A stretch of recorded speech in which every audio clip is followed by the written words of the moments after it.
Not him, the Falcon. Welcome back to Retro Rebound. In today's video, we're going back to an era of games that, oh man, finally we got a new entry in it, and I am so excited because we're going back to the one that started it all. Yes, the Lego video games. Specifically, we're talking about today, Lego Star Wars. We have the complete saga here for the Xbox 360 and the original one for the PlayStation 2. These games define childhoods. Let it be known loud and clear. These are childhoods I'm holding in my hands. It's insane how much these games really popularized Star Wars, and what started off as just a cool little gimmicky spin-off became a whole series of games across Marvel, DC, Indiana Jones, Harry Potter, Jurassic Park, Lord of the Rings, The Hobbit. I'm sure I'm missing one. Lego City, yada yada yada. You get the point. There are a ton of Lego games, and it all started with Lego Star Wars. And on the release of Lego Star Wars: The Skywalker Saga, I thought, you know what? Let's do a retrospective on these bad boys, see what you'd get complete in box when pulling it off your shelf at a local store back in 2005 when the first Lego Star Wars came out, and get into the history of the game, some things I really dug about it, and just overall reflect on, again, a very special lightning in a bottle moment that became something much bigger than I think any of us expected. So if you're new here and you're looking for retrospectives on some of your favorite games, throwback, nostalgic content, you are in the right place. Consider subscribing. And with that, let's talk about Lego Star Wars. Of course, we'll save complete saga for later. Let's talk about the OG Lego Star Wars, the video game. What's interesting is there isn't the TT Games logo here on the bottom right. And actually, you can see it here on the bottom left of the complete saga. But yeah, TT Games was largely in the background for this one. They were the lead developer of it. But this is when the publisher only made the cover at times, which I always found kind of weird. But yeah, Eidos actually was the publisher for this game. The ones who were behind, like, most recently would be the Guardians of the Galaxy video game. So it's crazy how much the industry changes. Anyway, let's read the back of the box and then see what comes with the complete in-box copy. It says, all the characters, all the action, all the fun. Battle your way through episode 1, 2, and 3, Revenge of the Sith. Lightsaber duels, blaster battles, special moves, and starfighter chases. Use the Force to move and transform Lego objects, overcome obstacles, and defeat your enemies. From Anakin and Yoda to Darth Maul and even General Grievous, over 30 of your favorite characters with drop-in, drop-out cooperative play. So this was a big deal coming out because it was one of those moments you go, Lego, what? Who thinks this is a good idea? Oh, we're going to get into it. All right, cracking open the copy here. Disc on the right, manual on the left. I actually didn't peruse this one as I usually do before a Retro Rebound video, so I'm going in blind here.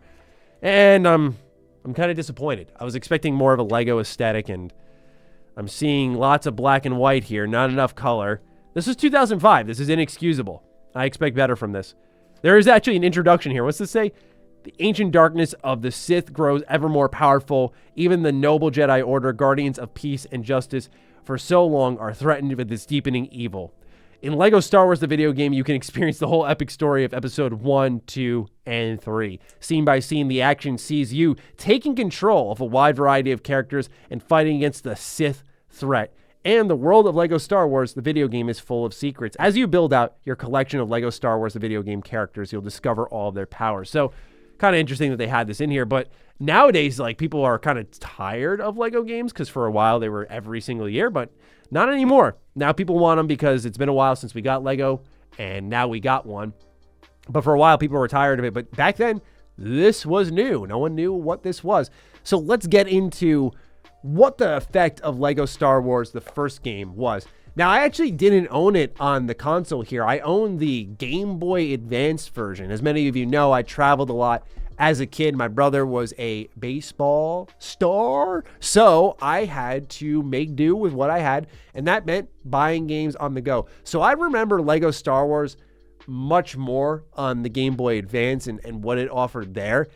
But there was no denying that, like, growing up, I built a ton of Legos. In fact, your boy's a little bit of an entrepreneur. I'm going to toot my own horn for a moment here, okay? Give me a sec. So what I used to do was I would build minifigures, customize them, and then I would go on eBay at the age of like 8 and I would sell them. That's how I would make my money as a kid. I would take these minifigures that I would get in Legos I'd get from my parents and I'd buy for myself over the years, and I would mix and match pieces of like throwaway Lego sets that most people don't care about, and I would build minifigures, and then I would sell them online. And to this day, people still hunt down Lego minifigures. Like, it's a very, very popular collectible. So I was ahead of the curve on that one, but I had a connection to Legos because of that. And then you really look at a whole game built off of that with Star Wars, and it just deepened my love of Legos. Like the time I'd spent with my parents building starships.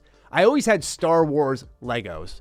So it was crazy that they made a game all about that. But what was even better is the charm, right? They took these movies and they made abridged versions of them, which normally in like spin-off games, that sounds terrible, right? Like, I want the full experience. I want you to go further than the movie went. This game says, let's shorten the movies. Let's make them mumble and ship it.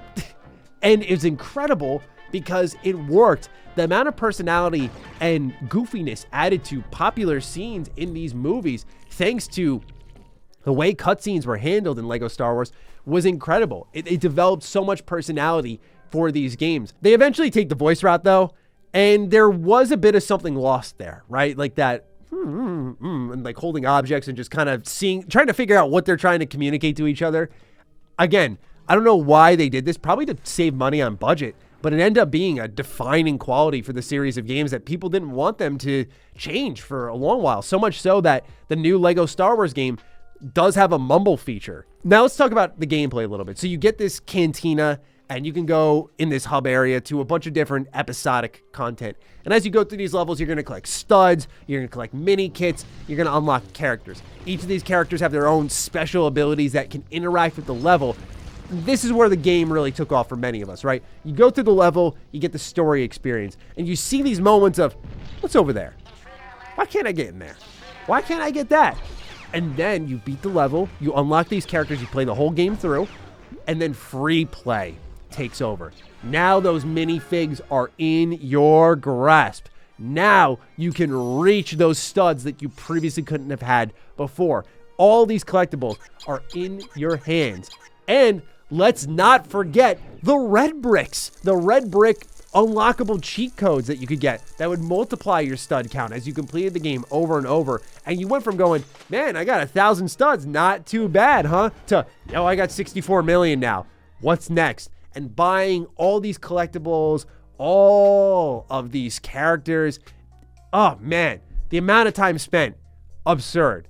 So Lego Star Wars, just in general, when it came out, defined so many things. And the fact that it was like really weirdly high quality, like it wasn't a throwaway game, was also crazy. Such a unique concept, such a moment of, let's take a risk on this. This type of game, I can't imagine it would actually exist nowadays in the way it came out here. Right here, you got an actual AAA effort from a Lego game. But if this was to happen nowadays, I look at some of the games made for kids, and they're clearly like low effort because they're not the target audience. They're not the biggest audience. They're kind of shovelware. But this had that, I like to call it the SpongeBob effect, right? Where you had something that could appeal to adults, teenagers, and little kids, and they hit in different areas for different audiences, right? Like if you're watching SpongeBob as a kid, you're like, ha, SpongeBob, Patrick, goofiness. But then as you get older, you appreciate SpongeBob more because of the maturity of its humor, and you go, oh, that was an innuendo. I didn't catch that first time, but that's crazy that's in here. Wow, they did that on Nickelodeon? That's insane, right? It grows your appreciation, but it's hitting different audiences, which is why it was so popular. I kind of equate that effect here. The abridged version is great for kids to get into Star Wars, right? The Legos are great to get kids into Star Wars. But then the charm of the interaction, the gameplay actually being good, the collectathon there could attract all types of audiences. Of course, also just it being Star Wars. And for me, growing up during the prequel trilogy, this was huge for me. I didn't grow up during the original trilogy. So having a Lego game, right? Legos being one of my favorite things to mess around with and build with, to connect that to my favorite series, my growing love of it, I mean, bigger than anything on this planet, was just a true incredible moment in early 2000s gaming. But let's move on a little bit, right? Lego Star Wars grows. They do the original trilogy. That brings in episodes 4, 5, and 6. It's so popular, they go, let's collect the whole bunch together and give them the complete saga. So this comes out on Xbox 360, PS3. I went with Xbox 360 because achievements, and I will take no questions after that. So let's look at the back here where it says, kick some brick in 1 through 6. Play through a fun Star Wars galaxy that combines the endless customization of LEGO with the epic story from all 6 episodes of Star Wars, with new gameplay features including enhanced force powers, new power-ups, and challenge modes, new levels and characters that further complete the entire Star Wars saga, and online 2-player co-op that lets families and friends play anywhere together. This was like the definitive version, right? If you wanted to get into LEGO Star Wars, you got the complete saga. Everything was here. I mean, the amount of times I've played through this is just gross. And I think one thing I loved about it always was, this is going to sound weird, we're talking about LEGO games, I get it, but the pacing of a LEGO game was great because these levels didn't go on for too long. A really obscure game to dislike, but it's why I don't like LEGO Indiana Jones. Those levels were like 45 minutes long, and I went, I want to do something new. I want to see something new here. This is way too long. It was one of the first games I got with my 360 because it was a launch package game, actually. And that one just, yeah, way too bloated. But anyway, let's crack open the complete in-box copy. As you can see here, disc on the right. It's got that nice, weird Xbox 360 push pad here where it doesn't quite cave in when you push. Like, it's just hard plastic, so you actually have to peel it out, and then it just sort of falls out on its own. I don't know if anyone is like me and is weird and doesn't like that, but anyway, I'll just keep that to myself and open up this manual. So this one, hey, look at that. How weird is that? That the actual 2005 manual is black and white, but this one is full of colors. You got the Lego bricks on the side. Who would have thought? Like, Lego just begs customization and art-led creativity, and look at that. Look at that. Awesome. You'll love to see it. Let's see what else we got in here. Nice amount of colors. This was where the cantina was really expanded. As you can see here, they had the junkyard, bounty hunter missions. This was where things really took off, where that hub area was big. And you would have those mini kits that would be decorated all over this hub area, so you could really see your accomplishments. There was also bonus rooms. Nothing else really. Oh, Thrillville promotion. Wow, this game. I forgot this one existed. Holy smokes. Wow, I played this so much. Holy smokes. I didn't know there would be an ad for that in the back. But yeah, this was kind of the Smash Bros. Ultimate moment. Everybody is here. So across the whole game, you could just load in characters. And what I loved about that is you would have these free play moments where you could like load in episode 3 Anakin into an episode 1 mission. And it's like, this doesn't make sense, but you could. Now, this was during a time where technology was kind of behind, and as you would load in these characters, it would take a little bit longer. Sometimes like locking up the game, that'd be a little bit frustrating overall, but it definitely had that moment of like anyone could be anywhere at any time, this level of creativity and customization in the Star Wars universe. And of course, I did talk about it briefly, but I just want to emphasize it here because it was one of the key components of LEGO Star Wars, was the character abilities, right? When you would go through and you'd see like pin pads and you can interact with them with like certain droid characters that weren't available in the story-based party that you would have to bring into free play. Just that level of replayability permeated throughout the whole entire series. And if there's one thing I always complain about with LEGO Star Wars, this is a really obscure story here, so prepare yourselves. I had LEGO Star Wars Original Trilogy on my PSP, and I loved that game so much. But one thing that was super weird about that game, and all LEGO Star Wars games, by the way, was that your party members would never do damage. So they would just keep dying and dying and dying, and they would never help you. And I remember as a kid playing on my PSP and watching, I think it was Captain Antilles or whatever his name is, on the episode 4 mission with Leia, the first one you do. I remember he was just doing no damage, and he was just standing there dying and dying and dying. I thought to myself, why is this a thing? Why isn't he helping me? And since then, it literally activated like an OCD in me, I kid you not, where like I check every game I play to make sure that the companions can do damage. It has never left me. And I actually, every time I see it happen, I'm like, okay, good. I can let go of that. But know that every game I've played since 2006 or 7, I want to say, is when Original Trilogy came out. Just know that I was checking for AI to do damage in every of the hundreds of games I've played since then. Crazy to think about. But that was the one thing I couldn't stand about Lego games. You had to do it all on your own. Fortunately, they had drop-in, drop-out co-op in the complete Saga.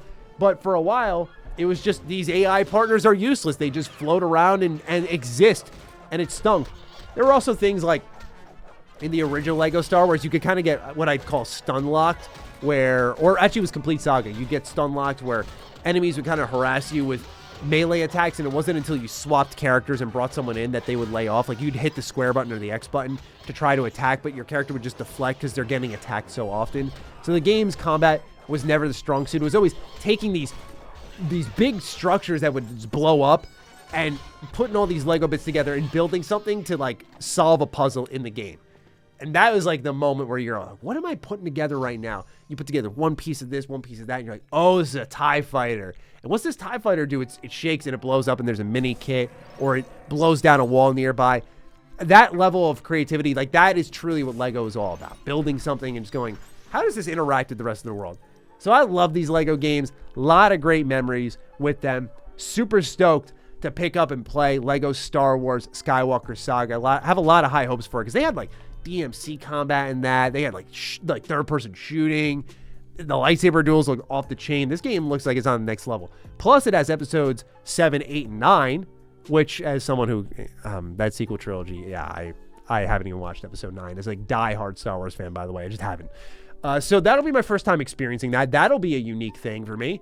But yeah, this was just a special game for me. You know, my connection to Star Wars really was born with episode 3, Battlefront, and especially Knights of the Old Republic.